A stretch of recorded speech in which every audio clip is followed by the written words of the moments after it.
اعوذ باللہ السمیع العلیم من الشیطان الرجیم من حمزہ ونفخہ ونفسہ بسم اللہ الرحمن الرحیم ربی یسر ولا تعسر وتمم بالخیر ربی زدنی علما سنلقی فی قلوب الذین کفروا الرعب بما اشرکوا باللہ ما لم ينزل به سلطانا ومأواہم النار وبئس مثوى الظالمین وَلَقَدْ صَدَقَكُمُ اللَّهُ وَعْدَهُ إِذْ تَحُسُّونَهُم بِإِذْنِهِ حَتَّى إِذَا فَشِلْتُمْ وَتَنَازَعْتُمْ فِي الْأَمْرِ وَعَصَيْتُمْ مِنْ بَعْدِ مَا أَرَاكُمْ مَا تُحِبُّونَ مِنْكُمْ مَنْ يُرِيدُ الدُّنْيَا وَمِنْكُمْ مَنْ يُرِيدُ الْآخِرَةَ ثُمَّ صَرَفَكُمْ عَنْهُمْ لِيَبْتَلِيَكُمْ وَلَقَدْ عَفَا عَنْكُمْ وَاللَّهُ ذُو فَضْلٍ عَلَى الْمُؤْمِنِينَ۔ یہ دو آیتیں ہیں سورہ آل عمران کی، چوتھا پارہ ہے اور آیت نمبر 151 152۔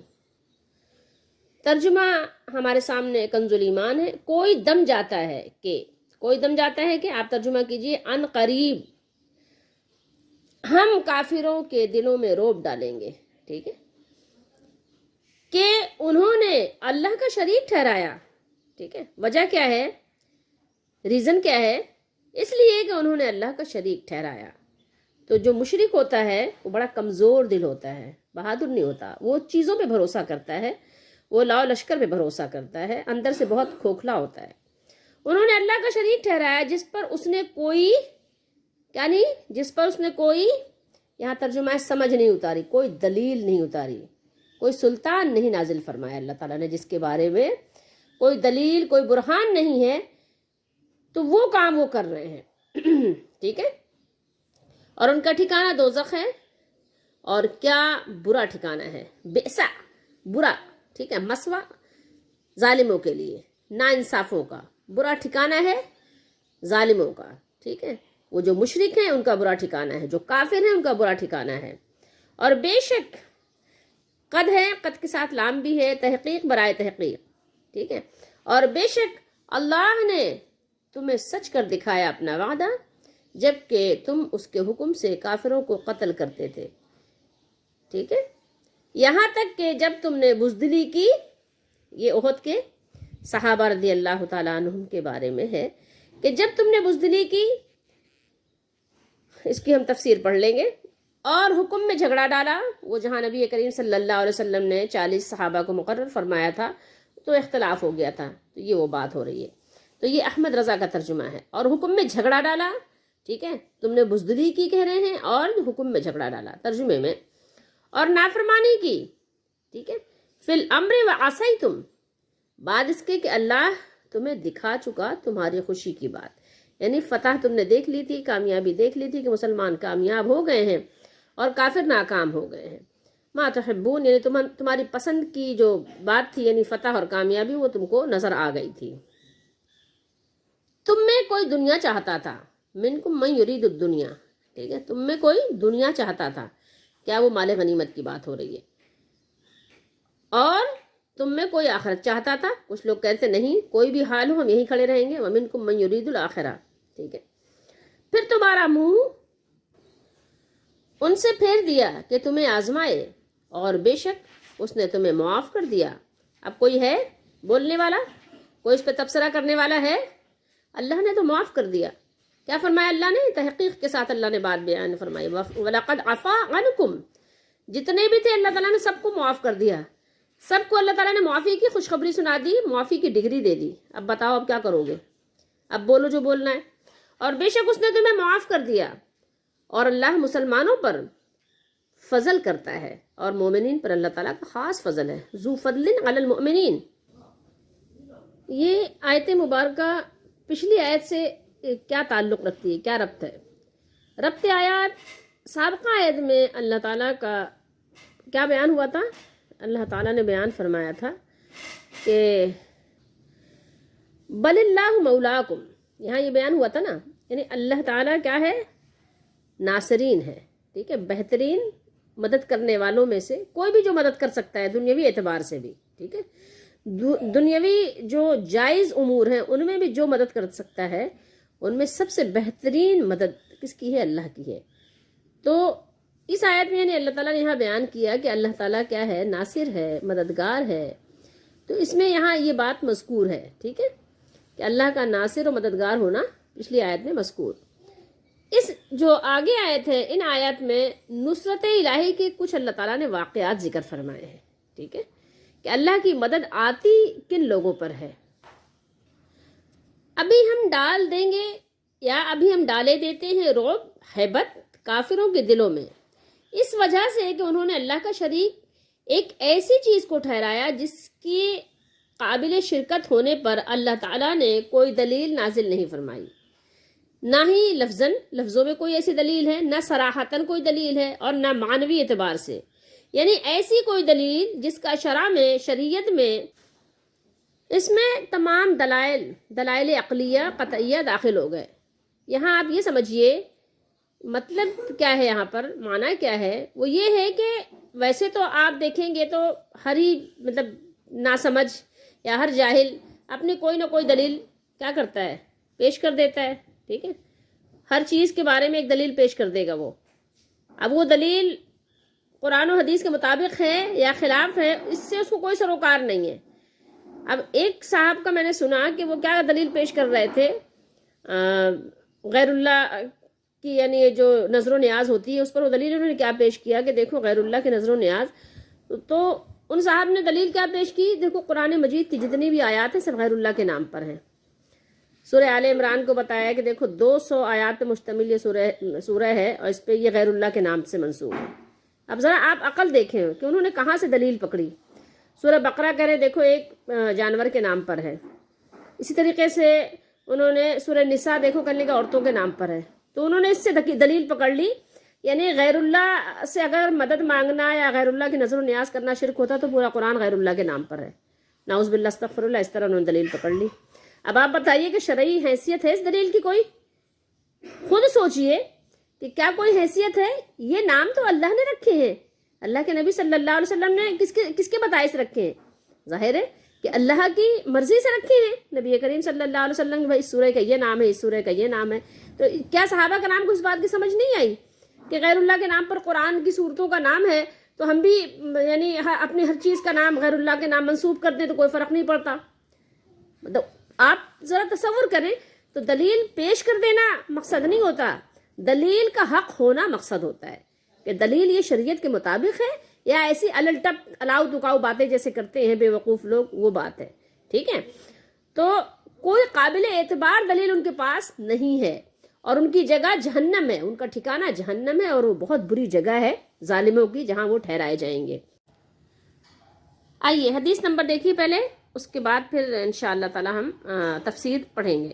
دیکھیں نبی کریم صلی اللہ علیہ وسلم کا یہ فرمان ہے، باب قول النبی صلی اللہ علیہ وسلم جعلت لی الارض مسجدا و طہورا. نبی کریم صلی اللہ علیہ وآلہ وسلم کا ارشاد کہ میرے لیے ساری زمین پر نماز پڑھنے اور پاکی حاصل کرنے یعنی تیمم کرنے کی اجازت ہے، ٹھیک ہے. اچھا یہ حدیث نمبر دیکھ لیجئے، کتاب الصلاح ہے اور حدیث نمبر ہے 438، ٹھیک ہے. اچھا صحابی رسول حضرت جابر بن عبداللہ رضی اللہ تعالیٰ عنہ نے بیان کیا کہ رسول اللہ صلی اللہ تعالیٰ علیہ وآلہ وسلم نے فرمایا، مجھے ایسی 5 چیزیں عطا کی گئی ہیں جو مجھ سے پہلے انبیاء کو نہیں دی گئی تھی. نمبر 1 مہینے کی راہ سے میرا روپ ڈال کر میری مدد کی گئی ہے. یعنی آپ صلی اللہ تعالیٰ علیہ وآلہ وسلم اگر مدینے میں آپ تشریف فرما ہوتے ہیں تو جو 1 مہینہ سفر کر کے آپ جہاں پہنچیں گے اتنی دور تک آپ کا روب رکھا گیا ہے کہ دشمن روب سے بھر جاتا تھا، اس پر یعنی روب ایک کپ کپا ایک دبدبا طاری ہو جاتا تھا، ٹھیک ہے. نمبر 2 ہے میرے لیے تمام زمین میں نماز پڑھنے اور پاکی حاصل کرنے کی اجازت ہے. یعنی کہیں بھی پچھلی امتوں میں کیا تھا کہ ان کی جگہیں مخصوص تھیں کہ وہیں پر وہ نماز پڑھ سکتے تھے، ٹھیک ہے، وہیں پر ان کی دعائیں ہو سکتی تھیں. لیکن آپ صلی اللہ تعالیٰ علیہ وآلہ وسلم کو یہ خصوصیت دی گئی کہ کہیں پر بھی جہاں بھی نماز کا وقت ہو وہاں نماز پڑھ لی جائے اور جہاں بھی یعنی پانی نہ ملے وہاں زمین پر تیمم سے طہارت حاصل کر لیا جائے، چاہے وہ وضو کے لیے ہو چاہے وہ غسل کے لیے ہو. اس لیے میری امت کے جس آدمی کی نماز کا وقت جہاں بھی آ جائے اسے وہی نماز پڑھ لینی چاہیے، ٹھیک ہے. دو باتیں ہو گئی. نمبر 3، میرے لیے مال غنیمت حلال کیا گیا ہے. کیا کیا گیا ہے؟ مال غنیمت حلال کیا گیا ہے. یعنی جب جہاد کے نتیجے میں جو مال حاصل ہوتا ہے فتح کی صورت میں، چاہے وہ خواتین ہوں جو کنیز بنائی جاتی تھیں، چاہے وہ مرد ہوں جو غلام بنائے جاتے تھے، چاہے وہ مویشی ہوں ان کے جانور وغیرہ، گھوڑے، اونٹ، بکریاں، گائے وغیرہ وغیرہ، ٹھیک ہے.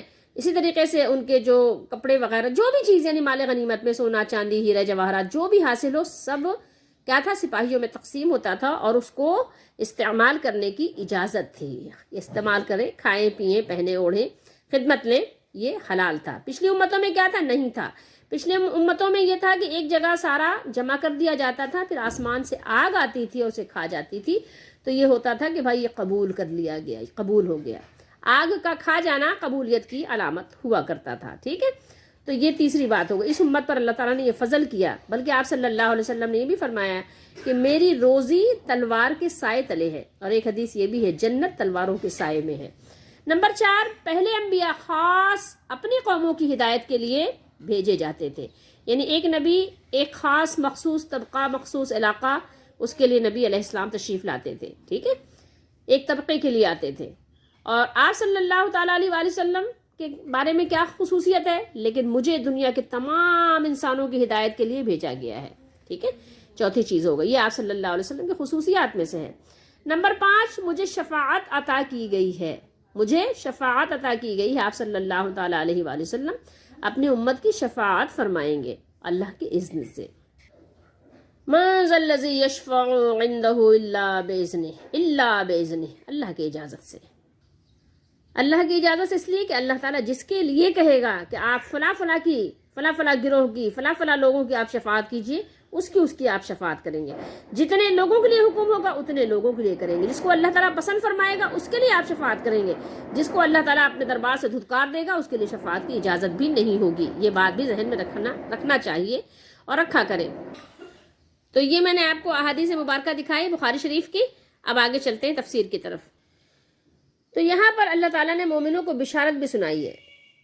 مومنوں کو بشارت دیتے ہوئے فرمایا کہ وہ ان کے دشمنوں کے دلوں میں ان کا خوف ڈال دے گا اور ان کے کفر و شرک کی وجہ سے انہیں ذلیل و رسوا کر دے گا، اور آخرت میں بھی ان کے لیے بدترین عذاب تیار کر رکھا ہے.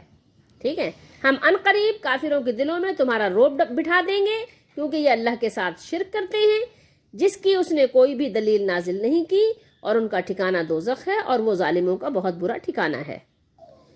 سنلقی یہ آیت اپنے سیاق کے اعتبار سے اوپر کے بیان کو مکمل کر رہی ہے. اس آیت میں اللہ تعالیٰ نے مختلف وجوہ سے جہاد کی ترغیب دی ہے، رغبت دلائی ہے، اور کفار کے خوف کو دلوں سے نکالا ہے کہ کفار کا خوف اپنے دلوں میں نہ رکھو. یہاں فرمایا ہے کہ اگر تم اللہ تعالیٰ پر بھروسہ رکھو گے اور اسی سے مدد مانگو گے تو اللہ تعالیٰ کفار کے دلوں میں تمہارا خوف ڈال دے گا. اس طرح تمہیں ان پر غلبہ حاصل ہو جائے گا، کیونکہ وہ اللہ کے ساتھ دوسروں کو شریک ٹھہراتے ہیں.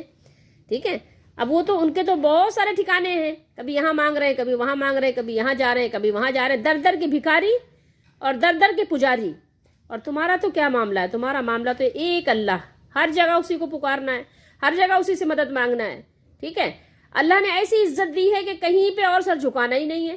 سر جھکانا ہے تو کہاں؟ صرف اپنے مالک کے سامنے. بس بندوں سے کیا کرنا ہے؟ بے نیازی کرنی ہے، بندوں کے ساتھ حسن سلوک کرنا ہے، محبت کرنی ہے، عزت دینی ہے، لیکن مانگنا کچھ بھی نہیں ہے.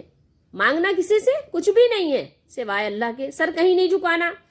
تعظیم کس کی؟ صرف اللہ کی.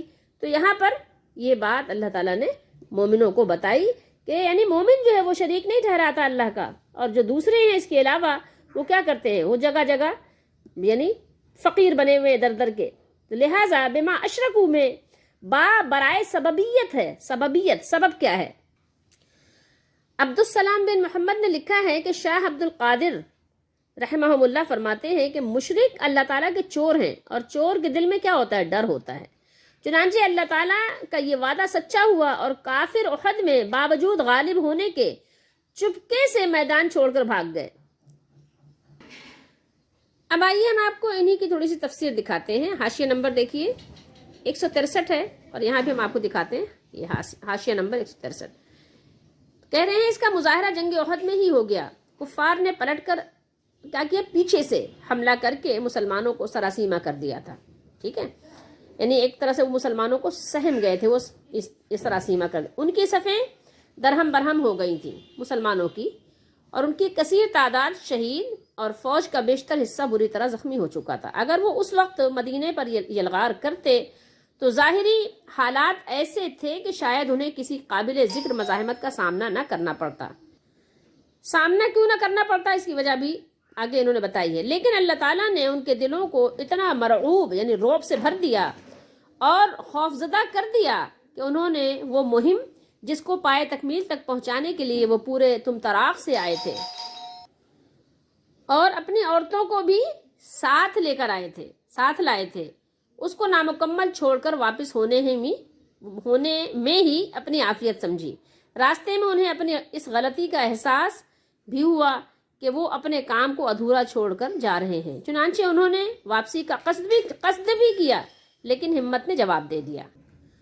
واپسی کا قصد کیا مطلب؟ واپسی کا قصد یعنی واپسی کا ارادہ کیا تھا انہوں نے کہ واپس آئیں. حضرت ابو سفیان رضی اللہ تعالیٰ عنہ کی یعنی سربراہی میں واپس آنے کا انہوں نے ارادہ کیا تھا، لیکن ان کی ہمت نے کیا کیا، جواب دے دیا. ان کی ہمت نہیں ہوئی کہ وہ واپس ہوتے، مدینہ شریف پر دوبارہ حملہ کرتے، بلکہ اس کے برعکس ہوا کیا، نبی کریم صلی اللہ تعالیٰ علیہ وآلہ وسلم نے جو صحابہ زخمی تھے انہی کو کیا کیا، تیار کیا. انہی کو کیا کیا، انہی کو حوصلہ دیا، ہمت بڑھائی اور ان کو کہا تیار ہو جاؤ، چلو ہم ان کا پیچھا کرتے ہیں، دشمنوں کا پیچھا کرتے ہیں، کافروں کا. الٹا زخم خوردہ مسلمانوں نے اپنے نبی صلی اللہ علیہ وسلم کی قیادت میں مدینے سے 8 میل دور حمراء الاسد تک ان کا تعاقب کیا، یعنی پیچھا کیا. رعب بھی فتح یابی کا بہت بڑا سبب ہے. رعب جو ہے، رعب جب ایک چھا جائے نا، رعب کی وجہ سے کیا ہوتا ہے، دشمن ڈر جاتا ہے اور پھر اس طرح سے مسلمانوں کو کامیابی نصیب ہو جاتی ہے. تو ایک بہت بڑا سبب جو ہے، اور سبب کے ساتھ ساتھ ایک سبب یہ بھی ہے، بسا اوقات دشمن لڑے بغیر ہتھیار ڈال دیتا ہے، سرنڈر کر دیتا ہے. اور نبی کریم صلی اللہ تعالیٰ علیہ وآلہ وسلم کی خصوصیات میں سے یہ بھی ہے کہ دشمن 1 ماہ کی مسافت پر کیا ہوتا ہے، خوفزدہ رہتا ہے، جیسے میں نے ابھی آپ کو بخاری شریف کی حدیث شریف دکھائی. تو نبی کریم صلی اللہ تعالیٰ علیہ وآلہ وسلم کی جو 1 مہینے کی مسافت، 1 مہینے کے یعنی سفر کے اتنے فاصلے سے آپ کی جو رعب کے ساتھ مدد کی گئی ہے، یہ صرف احد کے لیے خاص نہیں ہے، یہ آپ صلی اللہ تعالیٰ علیہ وآلہ وسلم کے لیے یعنی ہر وقت کی یہ بات تھی کہ ہر وقت آپ صلی اللہ تعالیٰ علیہ وآلہ وسلم کی یعنی اس طرح سے مدد ہوئی. اور یہی نہیں، قرآن و حدیث آپ پڑھیں تو آپ کو پتہ چلے گا کہ صحابہ کرام رضی اللہ تعالیٰ عنہم کا بھی اپنا رعب تھا. کفار ڈرتے تھے، حضرت عمر رضی اللہ تعالیٰ عنہ سے ڈرتے تھے، ایسا ان کا رعب تھا، ایسا دبدبا تھا.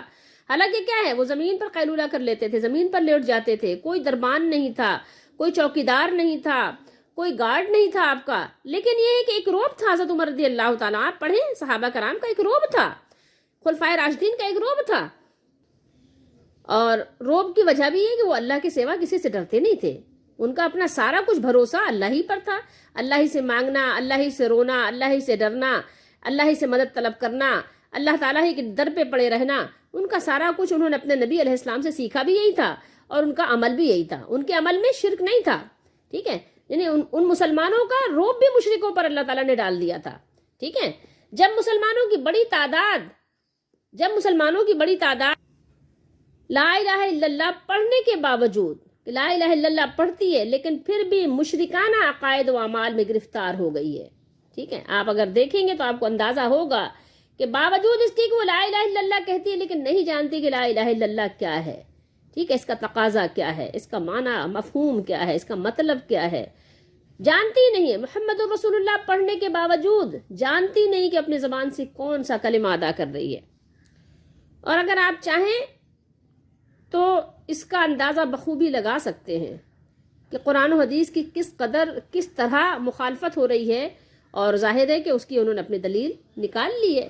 اگر آپ دیکھیں تو ہر محلے میں، ہر بستی میں، ہر جو ہے کہیں کہ قبرستان میں، ہر شہر میں کیا ہے، آپ کو پختہ قبریں ملیں گی جس کے نبی کریم صلی اللہ تعالیٰ علیہ وآلہ وسلم نے آپ صلی اللہ علیہ وسلم نے سخت طریقے سے منع فرمایا ہے، روکا ہے، ڈرایا ہے. اس کے باوجود آپ کو ایسا ملے گا. اور غیر اللہ کے آپ کو جگہ جگہ آستانے ملیں گے، ٹھیک ہے، آستانے بن گئے ہیں، درگاہ بن گئی ہے، ٹھیک ہے، درگاہ، اور غیر اللہ سے استغاثہ کیا جا رہا ہے، ان سے مدد مانگ رہے ہیں. کبھی کہتے ہیں یا شیخ عبد القادر جیلانی شیع اللہ، کبھی کہتے ہیں کہ میرا ولیاں دا امام دے دو پنجدن کے نام، ہم نے جھولی ہے پھیلائی بڑی دیر سے. کبھی اجمیر میں جو ایک مشہور قبر ہے وہاں سے مانگا جا رہا ہے، کبھی پاک پتن سے، کبھی بابا فرید گنج سے، پتہ کس سے مانگ رہے ہیں. ہر جگہ درگاہیں بن گئی ہیں، ٹھیک ہے. یہ عقائد کیا ہیں؟ مشرکانہ ہیں. آپ کا روب کیا خاک ہوگا کافروں پر؟ سوال ہی پیدا نہیں ہو سکتا. آپ خود ہی ان کے روب میں بھر گئے ہیں، ٹھیک ہے، آپ خود ان کے روب میں ہیں، اور اس کی وجہ کیا ہے؟ شرک ہے، ٹھیک ہے. یعنی شرک کرنے والوں کا دل کیا ہوتا ہے؟ دوسروں کی ہیبت سے ڈرتا اور لرزتا رہتا ہے. وہ تو دوسروں سے خود ہی ڈرتا ہے، وہ کیا ڈرائے گا کسی کو؟ جو روب و دبدبا مسلمانوں کا تھا، جس سے کافر ڈرتے تھے، آج وہی حال جو 1.5 ارب لوگ اپنے آپ کو کہتے ہیں کہ ہم مسلمان ہیں، کلمہ گو مشرک آپ ان کو کہیں، کہ اپنے آپ کو کہتے ہیں مسلمان ہیں. کہنے سے تھوڑی ہو جاتا ہے، کاغذ پہ لکھو، شناختی کارڈ پہ لکھو، لیکن یہ اس سے تھوڑی ہوتا ہے کوئی مسلمان دل سے ہوتا ہے، دل سے. دل اس کی گواہی دے کہ میں مسلمان ہوں، اور عمل اس کے بتائیں کہ ہاں یہ مسلمان ہے. اس کا ایک ایک عمل بیان کر رہا ہو کہ یہ مسلمان ہے، یہ مومن ہے. اس کے ہر عمل سے ظاہر ہو کہ یہ مومن ہے. اس کے ہاتھ، پاؤں، آنکھ، کان، زبان، اس سے ہر عمل یہ اعلان کر رہے ہوں، چیخ چیخ کر بیان کر رہے ہوں کہ یہ مسلمان ہے، یہ مومن ہے. لیکن بڑے شوق ذوق سے کہتے ہیں 1.5 ارب مسلمانوں کی تعداد ہے، 1.5 ارب کی آبادی ہے مسلمانوں کی. تو 1.5 ارب مسلمان کیا کر رہے ہیں؟ کہ گھاس چھیل رہے ہیں، گھاس کھا رہے ہیں، کیا کر رہے ہیں؟ چوڑیاں پہن کے بیٹھے ہوئے ہیں. ذرا وہ سوچے تو صحیح کہ 1.5 ارب یہ کر کیا رہے ہیں. 1.5 ارب کے یعنی ان کی تعداد ہونے کے باوجود مسلمانوں کے دلوں میں کیا ہے؟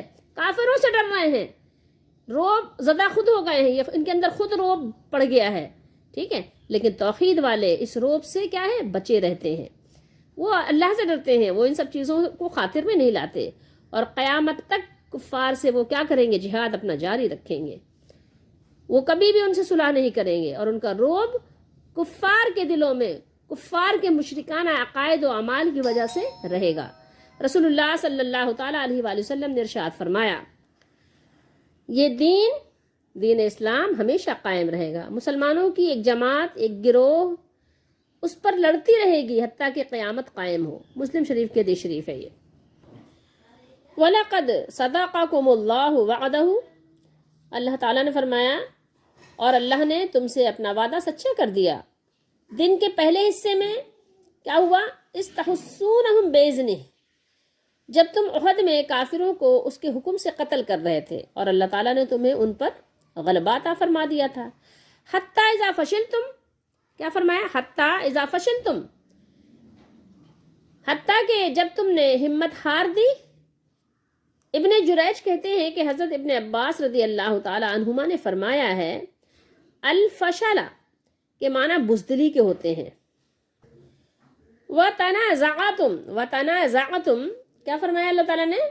فی الامر وعصیتم، اور جو نبی کریم صلی اللہ تعالیٰ علیہ وسلم کا حکم تھا اس میں کیا ہوا؟ تنازع ہو گیا. تنازع، ٹھیک ہے، نزاع آپ ویسے ہی بولتے ہیں نا، نزاع و تنازع یہ اردو میں بھی آپ استعمال کرتے ہیں، ٹھیک ہے.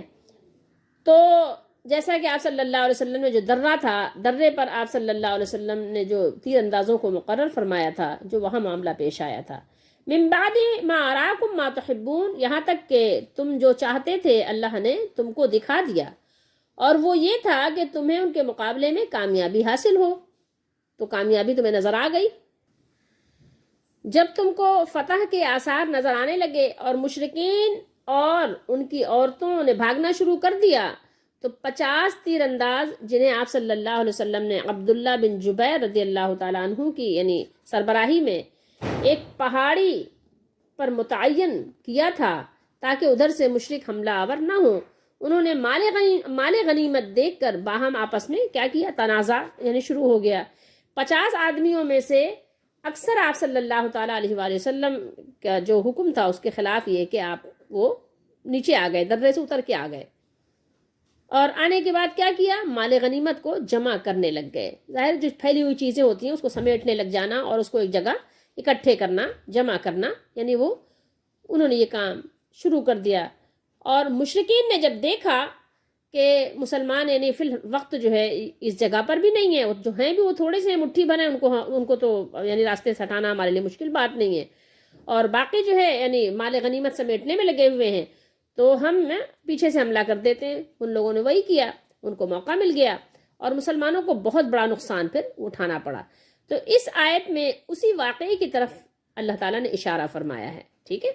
جنگ کے بعد جب آپ صلی اللہ تعالیٰ علیہ وآلہ وسلم مدینہ شریف واپس آئے تو بعض لوگ کہنے لگے کہ یہ مصیبت ہم پر کیسے آ گئی، حالانکہ اللہ تعالیٰ نے نصرت کا وعدہ فرمایا تھا.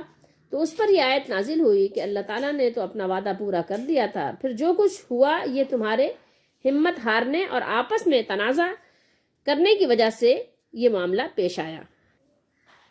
ثم صرفکم، یعنی غلبے کے بعد ان کے مقابلے میں تمہیں شکست جو ہوئی تو تاکہ تمہاری آزمائش ہو کہ کون سچا مسلمان ہے اور کون کمزور ایمان والا ہے، یا مسلمانوں کے صفوں میں کون منافق داخل ہو گئے ہیں، یہ بات واضح ہو جائے، پتہ چل جائے، صاف نظر آ جائے.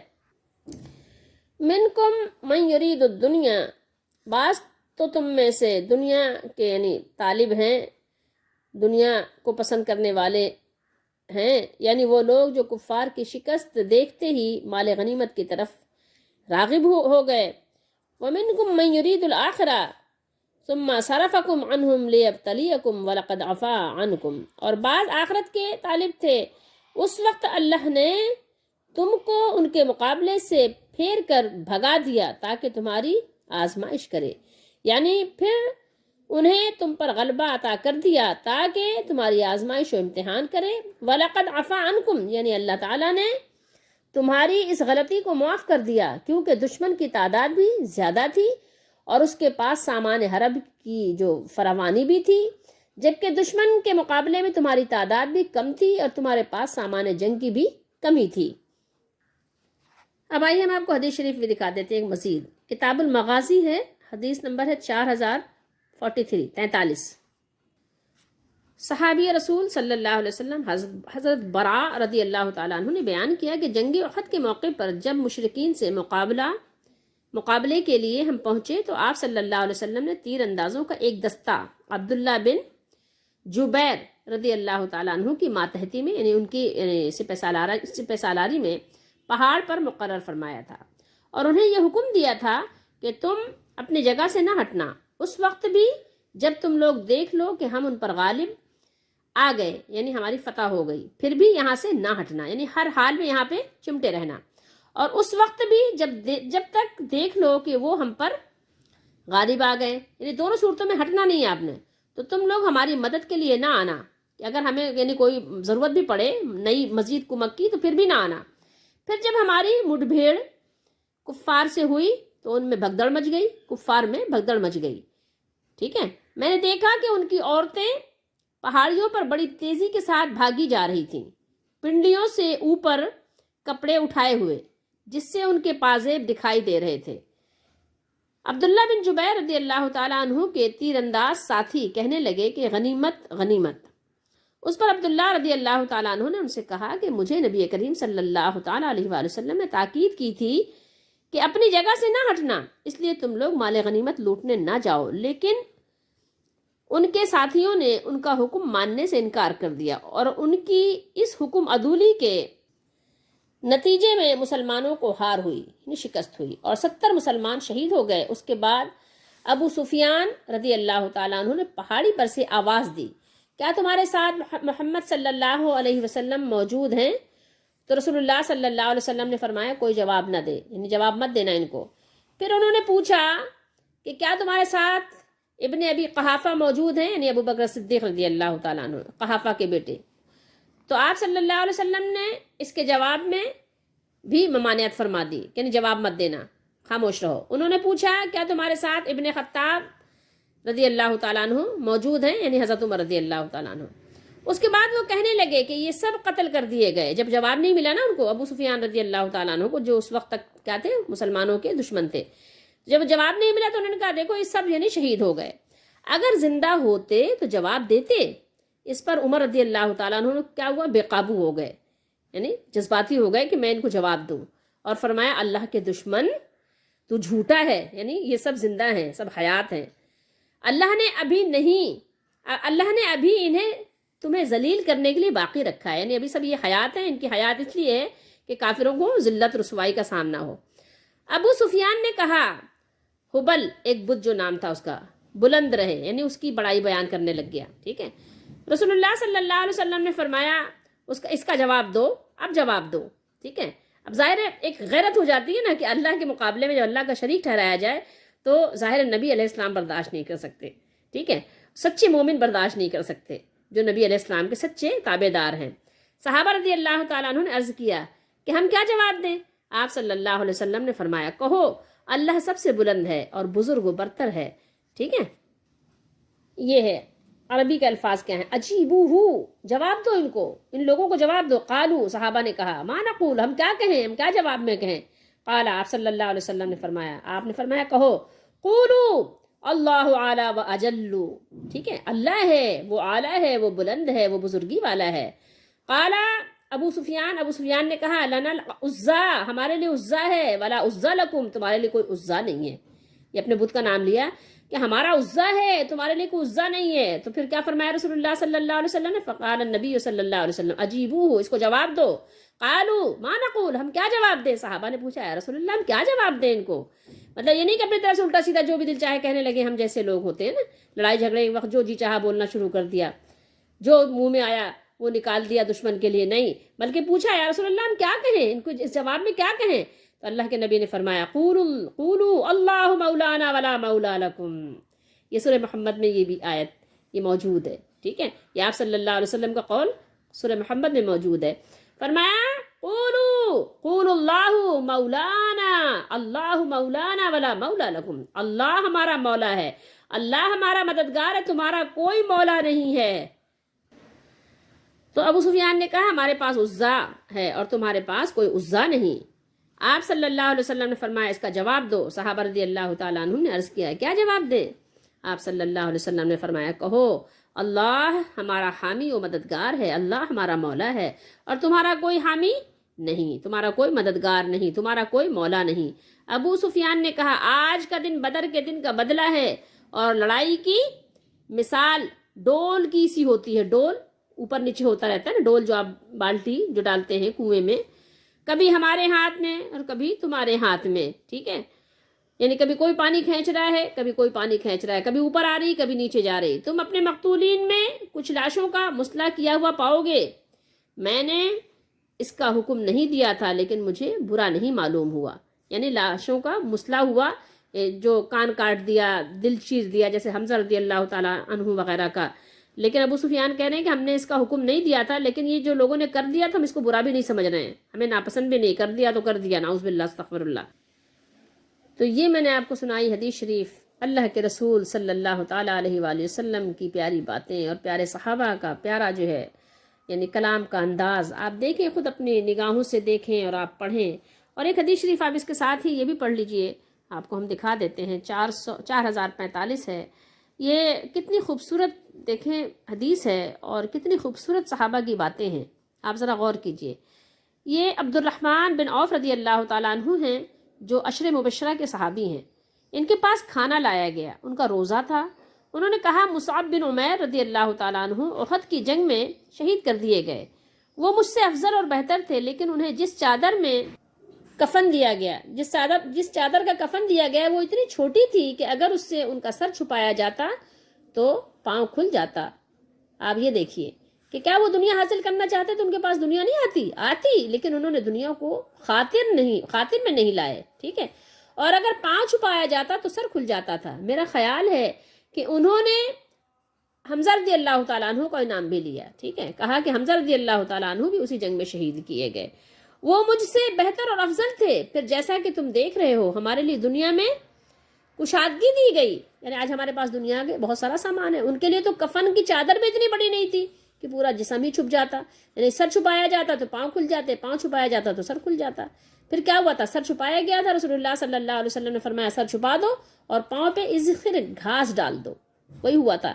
اور ہمارے آپ کے لیے وہ فرما رہے ہیں، جبکہ ان کے لیے بھی دنیا وہ نہیں تھی جو ہمارے پاس ہے۔ آپ ذرا تصور کیجئے، کہنے دنیا کشادگی دی گئی ہمارے لیے، یا انہوں نے یہ کہا کہ پھر جیسا تم دیکھتے ہو تمہیں دنیا دی گئی، ہمیں تو اس کا ڈر ہے کہ کہیں یہی ہماری نیکیوں کا بدلہ نہ ہو جو اسی دنیا میں ہمیں دیا جا رہا ہے، اس کے بعد آپ اتنا روئے کہ کھانا نہ کھا سکے۔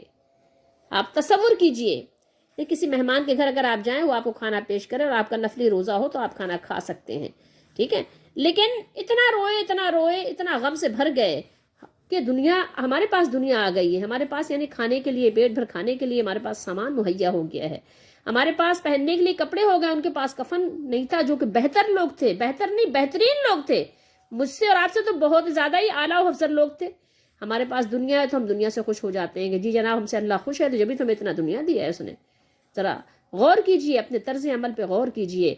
تخت سکندری پہ وہ بیٹھتے نہیں ہیں، اس لیے نہیں کہ ان کے پاس تخت سکندری ہے نہیں، وہ بنا نہیں سکتے، وہ حاصل نہیں کر سکتے، بلکہ اس کو خاطر میں نہیں لاتے۔ اور میں اور آپ تو دنیا پہ فریفتہ ہو گئے ہیں، ہمارے لیے اور آپ کے نزدیک تو دنیا ہی سب کچھ ہو کر رہ گئی ہے۔ اللہ تعالی ہم سب کے حال پر رحم کرے اور ہمیں بھی آخرت کی سمجھ عطا فرمائے۔ آئیے اب دیکھتے ہیں وَلَقَدْ عَفَا عَنْكُمْ، ٹھیک ہے، پھر کیا ہوا کہ بے شک بلا شبہ اس نے تمہیں معاف کر دیا، اللہ نے تمہیں معاف کر دیا، یعنی گو کہ تم نے یعنی ظاہری طور پر جس وجہ سے بھی یعنی ایک معمولی سی خطا تم سے ہو گئی، جس کی وجہ سے بہت بڑا نقصان تو ہوا، ایک خطا ہو گئی، ایک اللہ کے نبی صلی اللہ تعالیٰ علیہ وآلہ وسلم کی بات تھی جو تمہیں یاد نہیں رہ گئی، تو یہ خطا بظاہر تو خطا تو بہرحال ہے کہ نافرمانی تو ہوئی ہے، اس میں تو کوئی شک کی بات نہیں ہے، ٹھیک ہے، نافرمانی تو ہوئی ہے، رسول اللہ صلی اللہ تعالیٰ علیہ وآلہ وسلم کی بات یاد نہ رہ گئی، ٹھیک ہے، جنگ سے فرار کی راہ اختیار کر کے نہایت سنگین جرم کا ایک معاملہ تو ہو گیا ہے، ٹھیک ہے، جس کی تمہیں سخت سزا دی جا سکتی تھی، یعنی تمہیں ظاہر ہے اللہ ہے، وہ مالک ہے، وہ جیسے چاہے جو معاملہ کرے اپنے بندوں کے ساتھ وہ کر سکتا تھا، لیکن اللہ تعالیٰ نے تمہارا سارا قصور معاف فرما دیا، اللہ نے تم کو معاف کر دیا۔ اس میں صحابہ کرام رضی اللہ تعالیٰ عنہم کی اس شرف کا اظہار ہے کہ انہوں نے اپنا سب کچھ قربان کیا تھا اللہ کے دین کے لیے، اللہ کے رسول صلی اللہ تعالیٰ علیہ وآلہ وسلم کے بتائے ہوئے طریقے پر صرف خلوص کے ساتھ اللہ تعالیٰ کے لیے وہ ہر وقت حاضر تھے، ہر وقت ان کی حاضری ہوتی تھی، ٹھیک ہے، تو اس اللہ تعالیٰ نے شرف کا یہاں پر ذکر فرمایا ہے، ٹھیک ہے، اللہ تعالیٰ نے ان کی یہاں عزت افزائی فرمائی ہے، جو ان کی کوتاہیوں کے باوجود اللہ تعالیٰ نے ان پر اللہ تعالیٰ نے ان کو بزرگی جو عطا فرمائی ہے کہ کوتاہی ہوئی تھی لیکن اللہ تعالیٰ نے خود اس پر معافی کا قلم پھیر کر بیان کر دیا کہ دیکھو آنے والوں بعد میں قیامت تک کچھ بولنا مت، ٹھیک ہے، انہوں نے جو کچھ کیا ہے نا تم اس کا سوچ بھی نہیں سکتے، ٹھیک ہے، ان کی غلطیوں کی وضاحت کر کے بتایا بھی تاکہ وہ آئندہ ایسا نہ کریں، آئندہ اس بات کا بہت زیادہ خیال رکھیں، اس بات کا بہت اہتمام کریں، ٹھیک ہے، اس کا اعادہ ہرگز دوبارہ نہ ہونے پائے کہ دوبارہ یہ غلطی یہ خطا ہو جائے۔ جب اللہ تعالیٰ نے ان کے لیے معافی کا عام اعلان فرما دیا تو اب کسی کے لیے ان پر کسی قسم کی اول فول کی باتیں کیسے گوارا کی جا سکتی ہیں، تان و تشنی کی کیا گنجائش رہ گئی؟ آپ سوچیں تھوڑی دیر کے لیے۔ ایک حدیث ہے صحیح بخاری میں کہ ایک شخص آیا حضرت عبداللہ بن عمر رضی اللہ تعالیٰ عنہ کے پاس، اور اس نے کیا کیا، حضرت عثمان بن عفان رضی اللہ تعالیٰ عنہ پر اعتراضات شروع کر دیے، اور ان میں سے ایک بات یہ بھی تھی کہ وہ احد کے دن فرار ہو گئے تھے، تو حضرت ابن عمر رضی اللہ تعالیٰ عنہ نے فرمایا کہ میں شہادت دیتا ہوں کہ اللہ تعالیٰ نے انہیں معاف فرما دیا ہے۔ اب تم کون ہوتے ہو ان کے بارے میں آ کے الٹی سیدھی بکواس کرنے والے؟ اللہ نے ان کو معاف کر دیا ہے، اللہ نے ان کو معافی کا سرٹیفکیٹ دے دیا ہے، اب تم کون ہوتے ہو؟ اب کسی کی کیا مجال کہ وہ صحابہ کرام کے بارے میں باتیں کرے؟ اور اللہ تعالیٰ بڑے فضل والا ہے، اللہ کا فضل مومنوں پر بہت زیادہ ہے، اللہ کا کرم مومنوں پر بہت زیادہ ہے۔ تو اگر ہم چاہتے ہیں کہ اللہ تعالیٰ ہم پر اپنا فضل فرمائے، ہم پر اپنا کرم فرمائے اور ہمیں بھی اپنے فضل والوں میں شامل فرمائے، تو ہمیں بھی چاہیے کہ ہم اللہ اس کے رسول کا حکم آگے بڑھ کر مانیں اور اپنے خواہشوں کو پیچھے کر دیں، ترک کر دیں، اور اللہ اس کے رسول کی باتوں کو کیا کریں، اہمیت دیں، دنیا کی باتوں کو اہمیت نہ دیں۔ اور اس آیت میں منکم من یرید الدنیا، اس کا بھی آپ یعنی ایک اندازہ کر لیں کہ یہ دنیا کی طلب بھی بری چیز نہیں ہے. ظاہر دنیا چاہیے تو صحیح، لیکن صرف دنیا کی طلب وہ بہت بری چیز ہے، بری نہیں ہے، بلکہ یہ آخرت سے غافل کرنے والی ہے. صرف دنیا دنیا دنیا جو ہمارا شیوا ہو گیا ہے. ٹھیک ہے، اگر آپ آخرت کے ساتھ ساتھ دنیا بھی اپنی ضرورت بقدر ضرورت حاصل کرتے ہیں تو یہ بھی ہماری کیا ہے، ہماری ضرورت ہے، تاکہ کسی کے سامنے ہاتھ نہ پھیلانا پڑے. ضرورت بھر کی روزی حاصل کرنا، ضرورت بھر کا گھر بنانا، ضرورت بھر کا جو ہے اپنے بچوں کے لیے سامان کا مہیا کرنا، یہ سب کیا ہے، یہ دنیا جو ہے ہمارے لیے خیر ہے. ٹھیک ہے، یہ خیر ہے، خیر کو حاصل کرو، خیر کے لیے اللہ نے منع نہیں کیا. لیکن دنیا ہی میں کیا کرنا، اسی کو سب کچھ اپنا بنا لینا، اور یحبون العاجلۃ، اور اسی کو اپنا محبوب بنا لینا، اجرت والی کو، اور آخرت کو بھول جانا.